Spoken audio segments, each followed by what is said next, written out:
તમારો પરિચય? દ્વૈત સ્વદેશી ભગવતસિંહ, નામ સોસિયા, તાલુકો તળાજા, જિલ્લો ભાવનગર.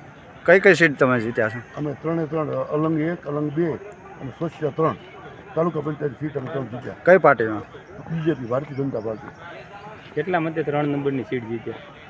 અમે 3 નંબરની સીટ અમે 233 મતે જીત્યા.